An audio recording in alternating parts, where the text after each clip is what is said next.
Shah Alam itu kan.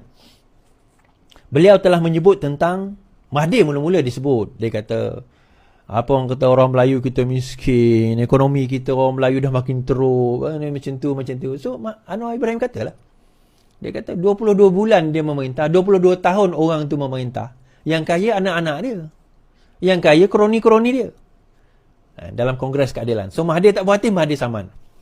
Nah, saya kata, ayat itu sebenarnya satu perangkap. Perangkap untuk apa is? Dia kata. Perangkap untuk Mahathir saman. Nah, kalau ada orang dakwa, dia kata, Iswadi, kalau betul Mahathir itu salah, dedahkanlah, tangkaplah Mahathir. Nah, saya nak bagi tahu tuan-tuan, kadang-kadang bukan semua benda itu satu kesalahan undang-undang. It went through the right procedure. Kadang-kadang. Tapi dalam kes ni, saya rasa boleh kena jenayah ni. Cuma mungkin Anwar Ibrahim ni jenis, dia fikirlah orang tua lah kan. Tak perlulah nak go through benda tu kan. Tuan-tuan, hashtag kita gempur. Kita gempur ni.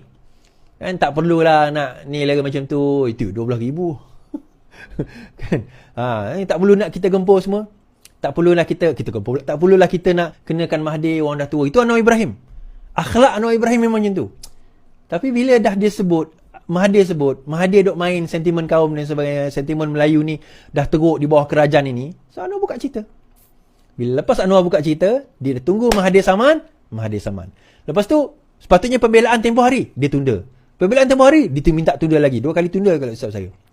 Tu macam-macam pun bertempiakan. Tengok, Anwar takut pada Mahathir. Tak berani buat pembelaan, minta tunda. Tunda tu biasa, tuan-tuan. Kenapa nak kena minta tunda? Ni saya nak tunjuk ni. Tebal dokumen dia ni. Ini pembelaan Datuk Seri Anwar Ibrahim. Itu ada lagi atas tu. Saya tak ambil tu. Kan? Ada lagi. Itu ada dalam tebal macam ni.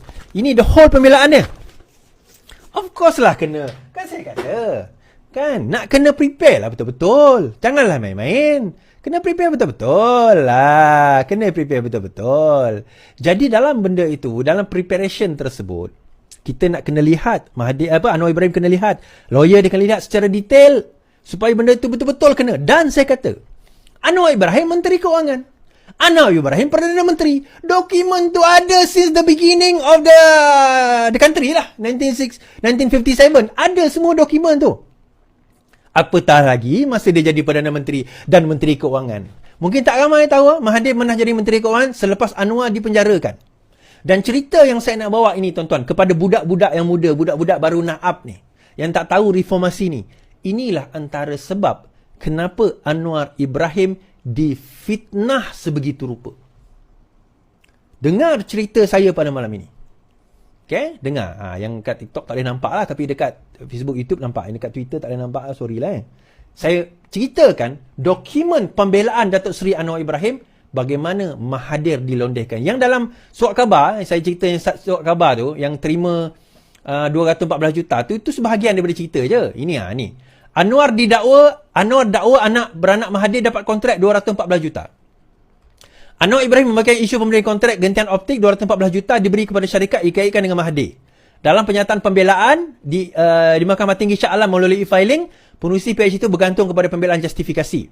Presiden PKP itu mendakwa anak sulung Mahathir Minizan menjadi pengarah Opcom Kabel dari 94 sehingga 2021. Even 2021 pun, tuan-tuan. Anak dia dapat projek pada dia jadi Perdana Menteri 2018. Anak kedua Muzadi menjadi pengarah dari 2009 hingga 2019. Dan Mukhris menjadi pengarah dari 94 sehingga 2019. Dan isteri Mukhris, Norzita Zakaria, menjadi pengarah 95 sehingga 2021. Baik, saya bawa. Jangan risau, saya bawa. Kita tak rahal punya, tuan-tuan. Kita cerita macam mana Mahathir itu dilondehkan. So, dia tak pandai dengdun ke? Saya orang Sarawak. Saya bukan orang Selangor. Saya bukan orang Negeri Sembilan. Saya bukan orang Penang. Saya orang Sarawak. Saya tak tanding. Baik. Satu benda adalah ni. Pertama, bercerita tentang kronisme ni, yang pertama adalah KPB. Apa KPB tadi? Perkapalan Berhad. Kumpulan Perkapalan Berhad, kalau tidak salah saya.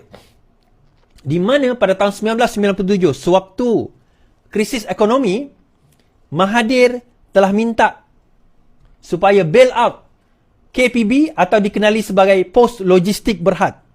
Kan? Pos Logistik Berhad. Okey. semasa krisis keuangan 97 bernilai, berapa nilaian dia tuan-tuan? 2 bilion ringgit. 2 bilion ringgit nilaian itu. Kedua, pemberian kontrak secara langsung kepada Opcon Sdn Bhd bernilai 214 juta ringgit. 42 juta ringgit. Ketiga, ini tahun bila? Tahun 2003, 20 tahun yang lalu. Kalau sekarang ini nilaian mungkin kita kata kali 3 kali 4, 600-700 juta, almost 1 billion. Ketiga, pemberian kontrak oleh Telekom kepada Opcom Cables. Yang tadi Opcom Sdn Bhd. Ini Opcom Cable bernilai 11.157 juta. Yang ini 2018 hari itu. Keempat, pemberian lesen fabrication license kepada Kencana Petroleum Berhad yang dimiliki oleh Mohzani. Kita londai ada 4 benda Dia tuan-tuan, banyak. Oh, kenapa tak cerita lain baru 4? Yang lain mana? Tak payah yang lain. Sekarang ni kita nak, Anwar nak justify kan tentang 22 tahun, 22 bulan. Tak payah buka yang lain, buka yang 4 ni je. Kan? Tak payah buka yang lain. Kita buka yang 4 cerita. Kalau betul tak payah, sebenarnya tak payah 4 ni. 2 cukup sebenarnya. Tapi Anwar buka 4. Dan juga satu lagi, pewajar steel 5 bilion. Ya, yang ini Eric Chia.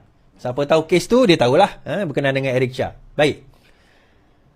Di dalam Opcom, pemegang majoriti Opcom ialah Norzita Zakaria yang merupakan menantu plaintiff, menantu Mahathir dan isteri kepada anak ketiganya Mukris. Mirzan ialah pemegang saham lain untuk Opcom. Baik. KPB. Kita tengok KPB dulu. Kumpulan Perkapalan Berhad, kini dikenali sebagai Pos Logistik Berhad, adalah salah sebuah syarikat tempatan yang terjejas akibat krisis keuangan. Ini, dalam perkara ini, anak sulung Mahathir iaitu Mirzan adalah pemegang saham majoriti dan pengarah PKB pada masa itu, pada tahun 97. Aktiviti utama PKPB adalah pengangkutan kontena. Pada masa itu, hutang KPB terlalu banyak. Ingat, krisis ekonomi masa tu. Sehingga kan liability semasa, current liability dia adalah 423.94 juta pada tahun 1997 berakhir 31 Disember. Selepas Julai 97, ini sebelum itu, jadi sebelum itu disebabkan ada hutang tu, sebelum itu tahun 97, defendant yang juga Menteri Keuangan Anwar Ibrahim telah menerima satu permohonan atau permintaan bantuan keuangan, dah baca sebagai bailout, daripada KPB dan atau Mirzan bagi pihak KPB. Permohonan tersebut ditolak oleh Anwar Ibrahim. Mirzan jumpa dengan Mahathir dengan Anwar minta bailout. Anwar tolak, tuan-tuan. Seterusnya, ini bawa ke mahkamah dokumen ni. Dokumen ni semua dibawa ke mahkamah. Jangan ada kata lepas ni fitnah dan sebagainya. Semua dibawa ke mahkamah ni. Seterusnya, plaintiff telah berjumpa, Tun Mahathir telah berjumpa dengan Anwar Ibrahim. Siri ini ada dalam Anwar The Untold Story. Yang ni ada. Dan mengarahkan beliau untuk mencipta satu skim khas untuk tujuan memberikan disburse lebih kurang 2 bilion daripada perbandaran untuk membantu KPB dan atau Mirzan. 2 bilion tahun 97, tuan-tuan. Tahun 97 ni. Okay, ini bukan tahun 2023. 2023 pun 2 bilion banyak. Ni 97 lagi banyak. Just to put things into perspective, nak selamatkan Bank Bumiputera masa tu 1 bilion je. KPB 2 bilion Mahathir minta.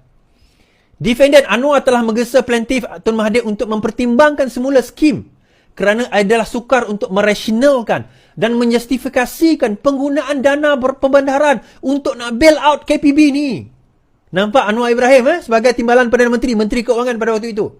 Anwar juga menyatakan sekiranya Mahathir ingin meneruskan dengan nak keluar pengeluaran yang dicadangkan tersebut, perbandaran perlu membentangkan satu belanjawan tambahan kepada Parlimen. Tak boleh keluar macam tu je. Kena bentang kat Parlimen lah. Sebab Anwar tak nak bertanggungjawab nak bail out anak Mahathir ni. Walau bagaimanapun plaintiff tercewa. Ingat ini pada bulan bila? Julai 97. Kita kena ingat tu, Julai 97. Plaintiff ternyata kecewa dengan jawapan defendant. Pada masa itulah hubungan mereka mulai renggang. Kita ingat lagi saya dengan kawan saya ni kat sebelah saya ni, kami sama umur. Jadi kita melalui zaman itu. Umur kita 97, 20 tahun lah. 20 tahun. Walau bagaimanapun, Mahathir ternyata kecewa dengan jawapan Anwar.